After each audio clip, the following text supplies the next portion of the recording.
Assalamualaikum warahmatullahi wabarakatuh. Halo teman-teman pecinta kisah misteri, jumpa lagi dengan saya Dika di Kisah Hororku. Gimana kabar teman-teman semua?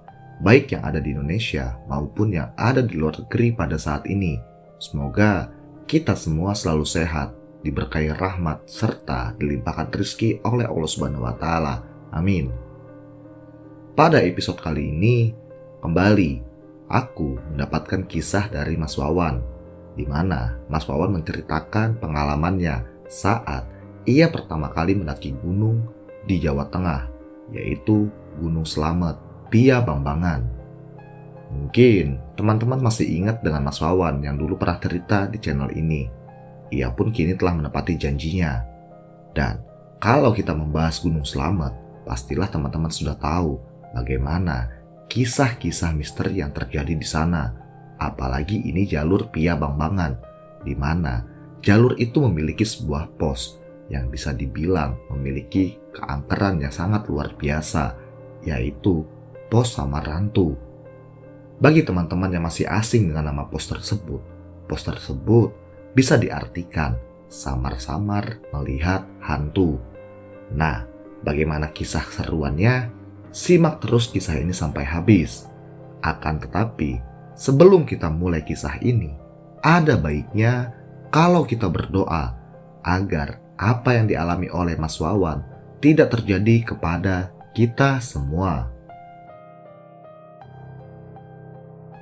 Sudah siap teman-teman? Terapi merinding dimulai. Assalamualaikum warahmatullahi wabarakatuh. Halo teman-teman semua, gimana kabarnya? Masih ingatkan dengan saya Wawan? Ya, semoga saja kita semua selalu sehat selalu ya, amin. Sesuai janji saya dulu, kali ini saya ingin menceritakan kisah ketika saya mendaki Gunung Slamet Pia Bambangan. Kalau menurut saya sih, cerita ini cukup horor.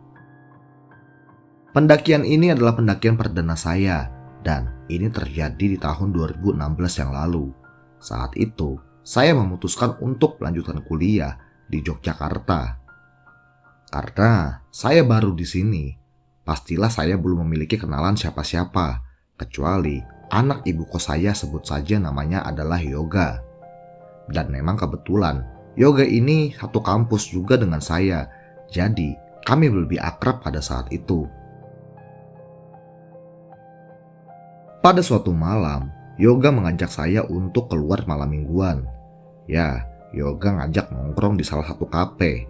Berangkatlah kami berdua setelah Isya, dan ternyata di sana sudah banyak teman-temannya Yoga yang telah menunggu. Yoga pun pada akhirnya mengenalkan satu persatu temannya kepada saya. Dan pada akhirnya kami pun langsung sharing tentang keseharian saya di Pontianak.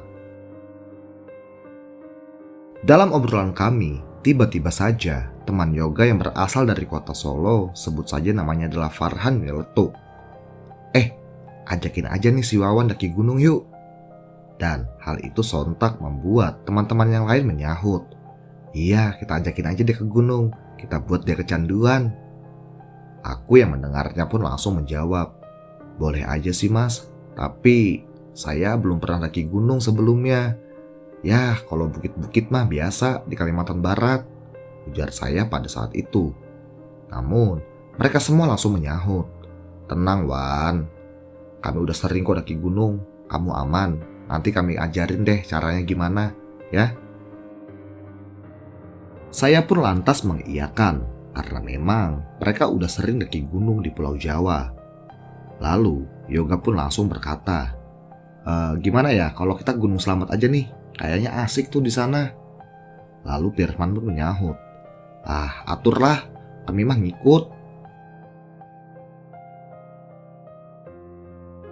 Singkat cerita, tibalah hari keberangkatan. Kami semua berkumpul di kos saya.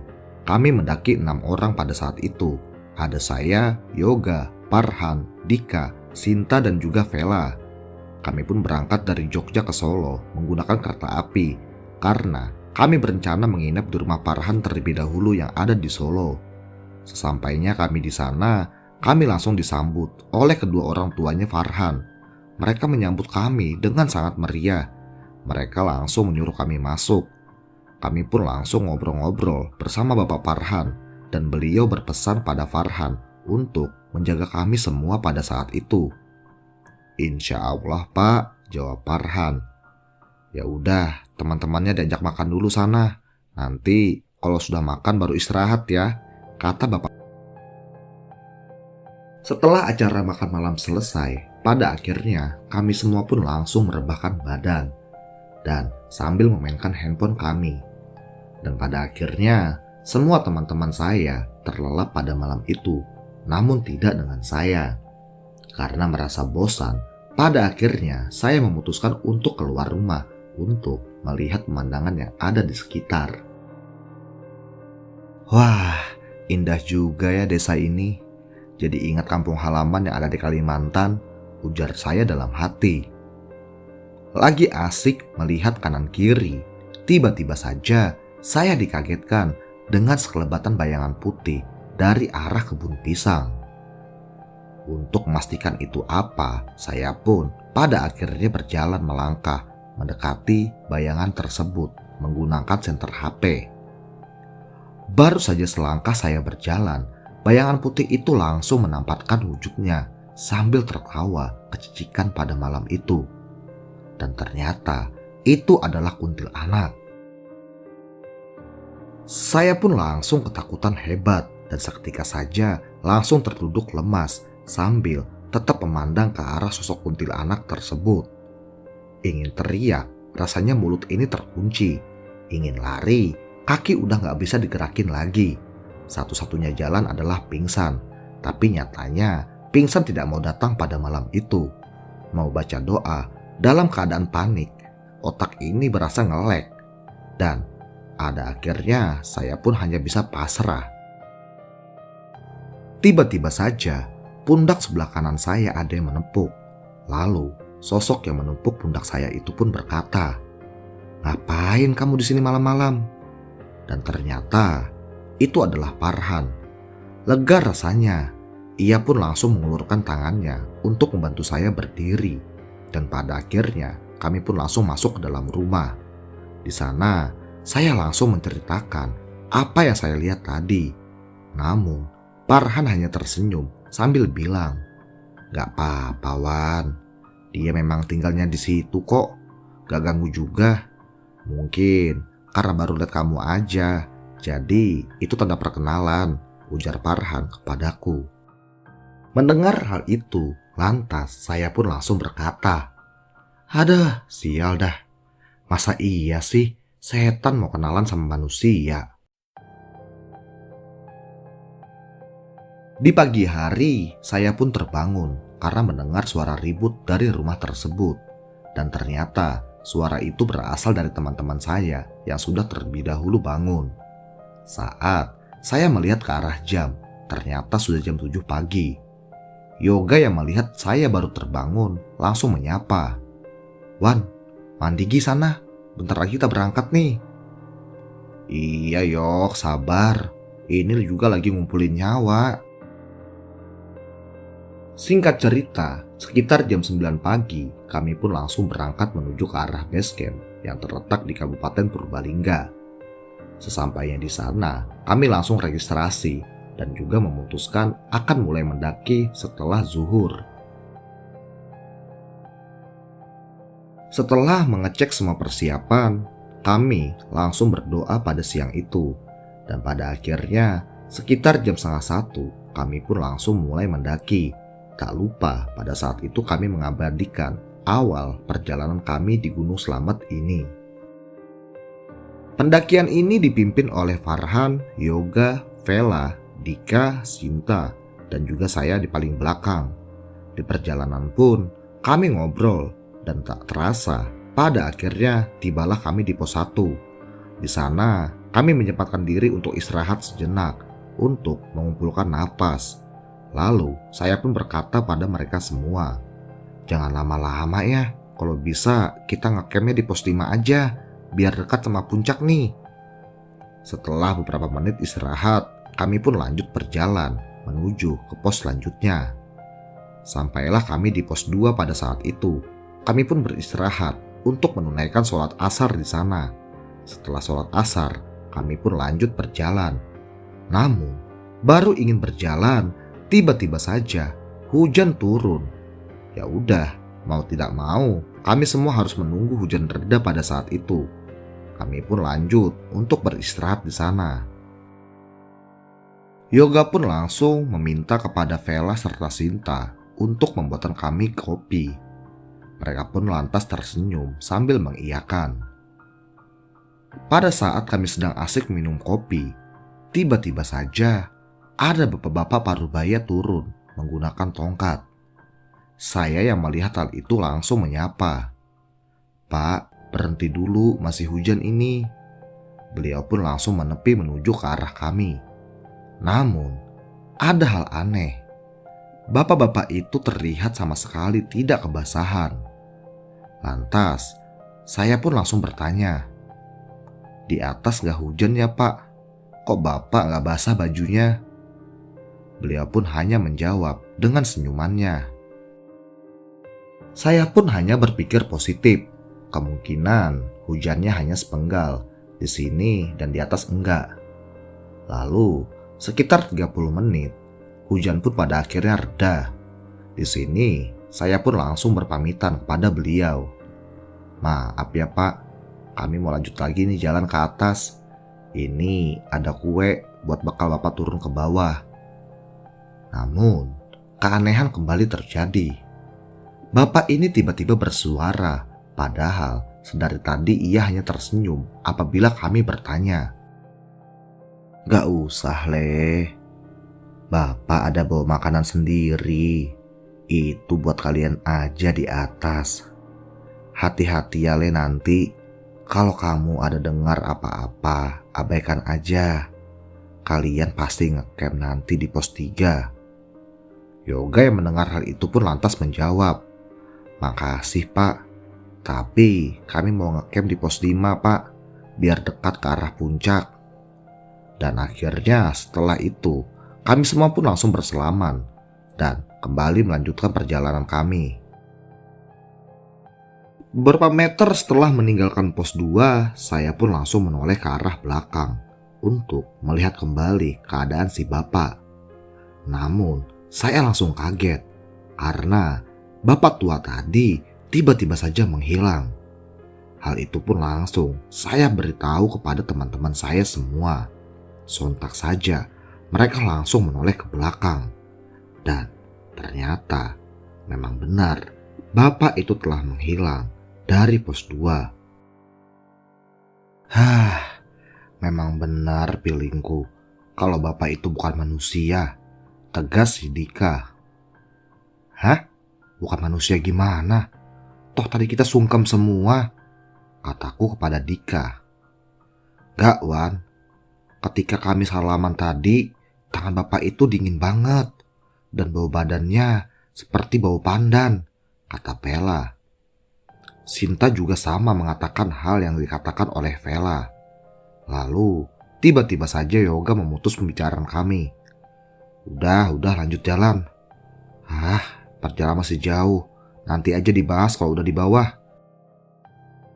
Kami pun lanjut berjalan menuju ke arah pos 3.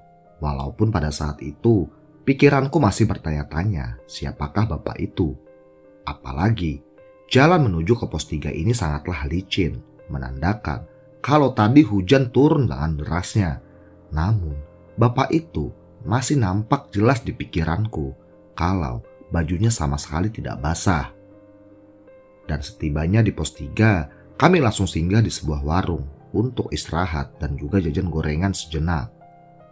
Dan ternyata, tak lama berselang di pos 3 ini, hujan kembali turun dengan begitu deras. "Waduh, gimana nih? Hujan turun lagi," kata saya kepada mereka semua. "Tunggu aja Wan sampai reda. Kalau bikin tenda di sini, ke puncaknya masih jauh banget. Mager tahu subuh-subuh samit," jawab Yoga. Lama kami menunggu sampai langit mulai gelap. Hujan pada saat itu tidak juga kunjung reda. Dan si punya warung pun langsung menyarankan kepada kami untuk membangun tenda di pos 3 saja. Dan pada akhirnya Yoga pun mau. Ya udahlah, kita bangun tenda aja di sini. Dan pada akhirnya kami pun semua langsung membangun tenda di sana. Setelah tenda berdiri, ternyata hujan pun kini langsung reda. Namun, karena telah terlanjur mendirikan tenda di pos 3 ini, pada akhirnya kami tetap memutuskan untuk camp di pos 3 tersebut. Saat senja telah tiba, kami pun memutuskan untuk santai sejenak di warung sambil menunggu azan maghrib pada senja itu. Saya dan juga Yoga pada saat itu asik ngobrol kepada pemilik warung. Saya pun bertanya, "Pak, tadi di sini hujannya dari jam berapa?" Pemilik warung itu pun lantas menjawab, "Ya, hujannya udah dari tadi pagi, Mas. Tapi ya gitu, gak terus-terusan sih hujannya. Ada reda, nantinya hujan. Terus berhenti lagi." Lah, Bapak tadi kok gak basah ya? Padahal jalannya licin. Sedangkan Bapak itu jalan pun dibantu dengan tongkat, celetuk saya. Namun Dika datang dan menjawab dengan nada yang tegas, "Udah lawan, jangan dibahas di sini, di bawah aja." Bapak pemilik warung itu pun heran mendengar obrolan kami. Lantas ia pun berkata, "Ya udah ya Mas, saya mau tutup dulu, kayaknya udah sepi nih." Memang pada saat itu terlihat sekali pendaki yang naik dan juga turun tidak ada di sana. Dan tak lama kemudian terdengar suara azan dari HP saya. Lantas saya mengajak teman-teman untuk sholat. Nah, suara azan tuh. "Yuk sholat dulu." "Udah Wan, kamu duluan aja Gi. Nanti aku nyusul. Aku masih ada yang mau diomongin nih sama Pela," tegas Yoga. Lalu saya dan juga Dika langsung mengambil air wudhu serta menjalankan ibadah sholat. Setelah ibadah sholat selesai, tiba-tiba saja saya merasakan ingin buang air kecil. Lantas saya langsung bertanya kepada Farhan, "Han, pengen pipis nih, di mana ya?" "Itu pipis aja tuh sana di semak-semak. Tapi jangan lupa permisi. Nanti bekas pipisnya jangan lupa disiram pakai air." "Ah, siap Han." Segeralah saya menuju ke arah semak-semak tempat yang ditunjukkan oleh Farhan. Dan setibanya di sana, saya langsung membuang air kecil. Setelah itu, saya lantas mendengar suara wanita yang menangis begitu lirih, membuat hati ini bergetar. Saya yang penasaran mencoba mencari sumber suara. Namun, setelah saya melihat ke kanan dan juga kiri, sumber suara itu tidak ada. Dan saya pun memutuskan untuk kembali pulang ke arah anak-anak. Di jalan pulang ini, tiba-tiba kaki saya tersandung oleh sesuatu. Sontak, saya yang terjatuh langsung melihat ke arah benda yang tadinya mengganjal di kaki ini. Dan alangkah terkejutnya saya melihat kalau yang membuat saya terjatuh itu adalah sebuah tangan yang berbulu. Saya yang ketakutan hebat langsung berlari menuju ke arah tenda. Hal itu pun membuat teman-teman saya aneh. Mereka pun langsung bertanya kepada saya, "Wan, kamu kenapa Wan?" Itu ada tangan di sana." "Hah? Di mana?" "Itu loh tempat aku kencing tadi." "Ada, halu kali kamu Wan, kecapean," kata si Yoga. "Ah, bodoh amat mah, mau dibilang halu atau kalian gak percaya. Pokoknya tadi aku lihat, gak mungkin deh penglihatanku salah. Bener-bener kok, tadi kakiku ada yang nyandung. Waktu aku ngeliat benda yang nyandung kakiku tuh tangan, berbulu pula." Langsung Dika datang. Ia pun mencoba menenangkan diriku dan juga teman-teman. "Udah, minum duluan biar tenang. Vel, Sinta, ajak tuh Wawan makan." Setelah makan, saya pun langsung bersiap untuk tidur pada malam itu. Dan akhirnya saya tertidur. Dan ini yang fatal, saya lupa untuk menjalankan sholat Isya dulu. Saya pun pada akhirnya tidur dekat pintu tenda. Di samping saya ada Farhan. Dan sedangkan di sebelah kiri saya ada Sinta, Vela, Yoga, dan juga Dika. Namun sekitar jam 10 malam, tiba-tiba saja saya terbangun karena merasa ingin buang air kecil. Saya pun mencoba membangunkan Farhan. Han, antarin aku buang air kecil yuk. Takut nih Han. Lalu Farhan pun beranjak mengantar saya. Farhan pun berdiri sekitar 5 meter di belakang saya untuk memberikan saya penerangan. Lalu saya pun berjalan menuju ke arah semak-semak. Namun belum sempat saya buang air kecil, kembali saya mendengar suara wanita menangis. Saya yang kaget langsung memanggil Farhan. Han, kamu dengar gak itu? Namun tidak ada jawaban yang keluar dari mulut Farhan. Akhirnya saya pun menoleh ke belakang. Namun yang saya lihat bukan sosok Farhan, tapi kuntilanak yang kini telah ada di belakang saya. Saya pun langsung panik bukan kepalang. Saya langsung lari dan juga masuk ke dalam tenda. Setelah masuk dalam tenda, saya langsung kaget karena ternyata Farhan masih tidur dalam tenda. Farhan yang sadar langsung bangun karena saya tadi menginjak kakinya waktu masuk dalam tenda. Wan, kamu kenapa? Namun karena keadaan saya masih panik, saya segera melompat ke arah samping Yoga. Dan hal itu membangunkan semua teman-teman saya yang ada di dalam tenda. Mereka kembali bertanya kepada saya, Wan, kamu kenapa? Kok badanmu malah getar kayak gini sih? Nih, minum dulu, kata Farhan. Setelah tenang, saya pun mencoba menjelaskan bahwa tadi sewaktu saya buang air kecil, saya diantar oleh Farhan. Namun setelah saya balik badan, ternyata Farhan telah berubah menjadi seorang kuntilanak. Farhan yang mendengar itu pun langsung menjawab, aku dari tadi tidur, Wan. Mana ada nganterin kamu. Kalau kamu bangunin, pasti aku bangun kok. Tapi kamu gak ada bangunin, ya aku lanjut aja tidur. Dika yang peka pun langsung bilang, ya udahlah, besok kita turun aja. Udah gak beres kayak gini.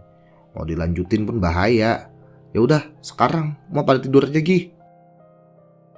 Saya pun kembali tidur. Namun kali ini saya tidur di tengah-tengah Yoga dan juga Dika karena saya takut berada di dekat Farhan. Saya takut kalau tiba-tiba saja Farhan akan berubah menjadi kuntilanak lagi. Namun pada malam itu saya merasa tidak bisa tidur lagi karena memang masih kepikiran kejadian yang tadi. Yoga yang menyadari saya belum tidur pun mengajak ngobrol. Ketika kami sedang mengobrol, terdengar suara sayup-sayup gamelan. Saya pun bertanya kepada Yoga, Yok, kamu dengar gak? Lantas Yoga menjawab, iya dengar, udah tidur aja, anggap aja itu dongeng tidur. Anjir memang nih Yoga, susah banget sih orangnya. Suasana horor kayak gini malah dibilang dongeng. Belum hilang suara gemelan itu, kini malah tercium kembali bau melati yang begitu kuat. Saya yang mencium bau itu langsung parno dan juga ketakutan. Saya mencoba untuk menggoyangkan tubuh Yoga agar saya bisa bertanya kepadanya, Yok, kamu cium gak? Cium. Udah, anggap biasa aja. Sana Gi tidur. Besok kita harus jalan nih. Mendengar jawaban dari Yoga itu membuat saya tambah kesal kepadanya. Bisa-bisanya dalam situasi yang seperti itu ia malah nampak seperti orang yang tidak terjadi apa-apa. Saya pun kini memberanikan diri untuk melihat ke arah jam. Dan ternyata pada saat itu waktu masih menunjukkan pukul 11 malam. Waktu berputar begitu lambat pada malam itu membuat semuanya pun terasa begitu lama. Dan seketika saja, tiba-tiba suasana hening pun tercipta di sana. Bahkan saking heningnya, tak terdengar suara hewan pada malam itu. dan suara gemelan pun kini ikut menghilang. Namun, di balik semua itu, semuanya terasa begitu panas dalam tenda dan saya menjadi kembali panik. Saya mencoba untuk duduk sambil ngeliatin teman-teman saya yang udah pada tidur. Saya pun mencoba berpikir, kenapa hanya saya yang diganggu dan juga diteror. Saya langsung menanamkan suatu tekad dalam hati, yaitu saya tidak akan pernah mau lagi mendaki gunung, dan ini adalah kali terakhirnya saya mendaki. Saya pun pada akhirnya mencoba untuk membaringkan badan dan memaksa untuk tidur pada malam itu. Dengan usaha yang begitu keras, pada akhirnya saya bisa tidur dan terlelap. Lalu saya melewati malam itu dengan aman. Tiba-tiba saja di pagi hari saya pun terbangun karena mendengar Yoga yang memanggil dari luar tenda. Ternyata mereka semua lagi sarapan. Setelah saya melihat jam, ternyata masih menunjukkan pukul jam 5:30 pagi. Saya pun keluar tenda. Farhan dan juga Yoga yang mengejek langsung bertanya kepada saya, Pak Bos, baru bangun ya? Gimana, nyenyakan semalam?" Aduh, saya pun hanya geleng-geleng kepala lalu bertanya kepada mereka. "Kita langsung turun ini kan?" tanyaku kepada mereka semua. Lalu Yoga pun menjawab, "Ya naik lah Wan, tadi udah banyak tuh pendaki naik, jadi rame di puncak." "Lah, semalam katanya mau turun sekarang, kok malah naik lagi sih?" Akhirnya kami pun berdebat hebat. Karena saya sendiri yang ngotot mau turun, mau tidak mau, akhirnya saya mengalah dan ikut mereka ke puncak. Singkat cerita, kami pun kembali menanjak dengan aman dan juga sampai ke arah puncak. Namun, banyak sekali tembok kabut yang harus kami lewati. Di puncak pun kami tidak berlama-lama. Bahkan, untuk berfoto saja kami tidak sempat. Karena pada saat itu, para pendaki yang lain sudah mengajak kami untuk turun. Karena mereka berpendapat kalau bisa terjadi badai dengan keadaan seperti itu. Akhirnya kami pun turun bersama-sama sambil berpegangan tangan. Karena memang jarak pandang mentok di 2 meter ke depan. Ditambah lagi, treknya yang begitu sulit karena pasir yang ada di sana. Mungkin teman-teman yang udah pernah ke Slamet pasti tahu gimana susahnya medan yang ada di puncak Gunung Slamet. Dan benar saja, baru melangkah turun, tiba-tiba angin kencang langsung datang menghantam kami semua, membuat saya langsung hilang konsentrasi. Jujur, pada saat itu mental saya sudah down karena memang ini pertama kalinya saya mendaki ke ketinggian 3000 mdpl lebih. Saya pun hanya bisa memegang tangan Yoga dan tangan kanan memegang trekking pole yang dipinjamkan oleh pendaki lain. Namun alhamdulillah kami bisa turun dengan selamat ke tenda kami. Setibanya kami di pos 3 tempat kami mendirikan tenda, kami semua sepakat untuk kembali menginap 1 malam lagi di sana. Jujur, pada saat itu saya langsung panik karena saya masih mengingat kejadian semalam. Saya takut kalau nantinya saya akan diteror lagi. Namun semua itu hanya ketakutan saya belaka. Alhamdulillah malam itu bisa kami lewati dengan aman. Pagi pun tiba, kami pun langsung bersiap-siap dan segera untuk turun.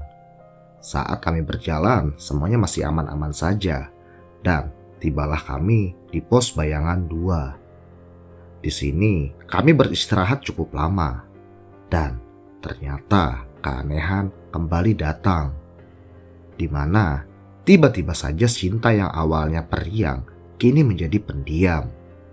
Mukanya terlihat begitu pucat. Saya pun mencoba untuk menanyakan, "Sin, kok mukamu pucat banget sih? Kamu sakit ya?" Namun tidak ada jawaban yang keluar dari mulut Sinta. Saya pun hanya berpikir pada saat itu, mungkin Sinta sedang kecapean hebat. Kami pun berjalan kembali menuju ke arah pos 1. Di dalam perjalanan, tiba-tiba saja Sinta langsung ambruk.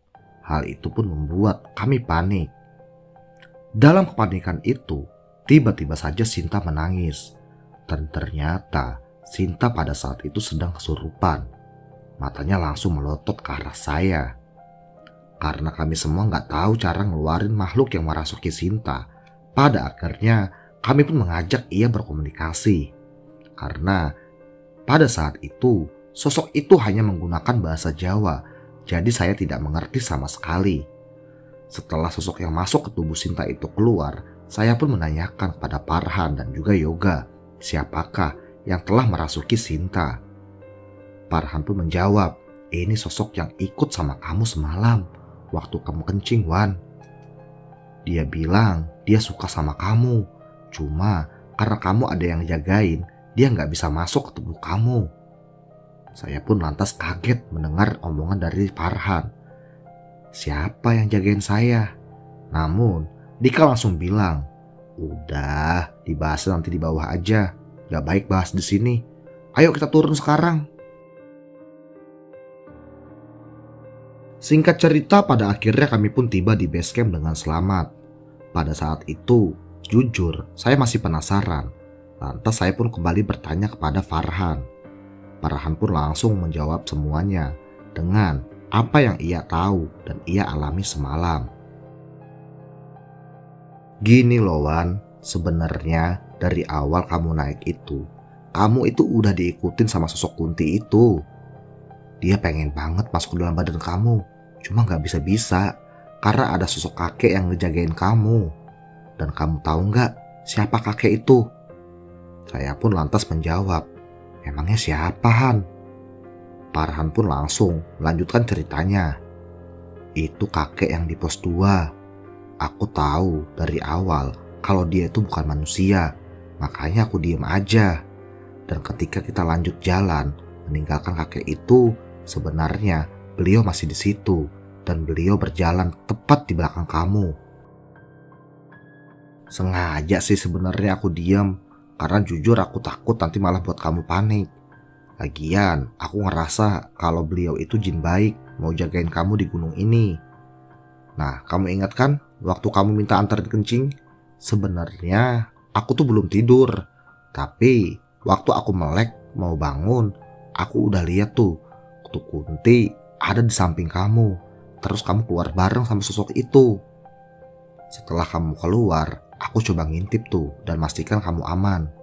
Tapi kamu malah lari lagi balik ke dalam tenda. Jadi aku baring lagi deh. Kamu malah nginjek kakiku. Aku sih jujur aja pengen ngasih tahu yang sebenarnya, tapi takut kamu malah jadi down. Jadi aku diemin aja deh semuanya. Nah, satu lagi nih Wan, kamu inget kan suara gamelan? Sebenarnya aku juga denger Wan, tapi aku diemin aja. Dan di sana aku juga ngeliat ada bayangan besar lagi ngepung tenda kita. Mungkin bayangan itu yang buat sumpek dan juga panas tenda kita pada saat itu. Tapi gak usah dipikir lagi lah Wan, yang penting kita udah selamat nih sampai ke bawah. Jangan kapok ya, jadiin semua ini pengalaman. Nanti kamu juga terbiasa kok ngeliat yang begituan di alam. Intinya jangan panik dan jangan lupa berdoa. Selamat udah, tinggal Sindoro sama Sumbing nih, biar lengkap triple S-nya kamu. Mendengar hal itu, saya pun lantas berterima kasih kepada Farhan karena ia sudah membawa saya ke puncak Gunung Slamet. Nah, seperti itulah kisah nyata saya ketika saya mendaki Gunung Slamet via Bambangan. Yang pasti saya tidak kapok, malah jadi hobi dan pengen lagi kembali ke sana. Jujur, terakhir saya naik ke Gunung Slamet itu tahun 2018 dan setelah itu saya pulang kampung ke Pontianak dan sampai detik ini belum juga terkesana mau kembali lagi ke sana karena memang pada saat ini saya sudah menikah dan lebih mengutamakan keluarga. Namun, untuk mengobati rasa rindu saya akan mendaki gunung, sekarang saya lebih sering mendaki bukit-bukit yang ada di Kalbar. Bahkan sampai saya masuk ke salah satu komunitas pendaki cabang Sintang. Karena memang candu, ya bukan main lah. Kalau udah main ke alam itu bebas. Oke teman-teman, mungkin itu dulu kisah saya. Terima kasih banyak Mas Dika yang mau membacakan kisah ini. Saya mohon maaf kalau ada salah kata.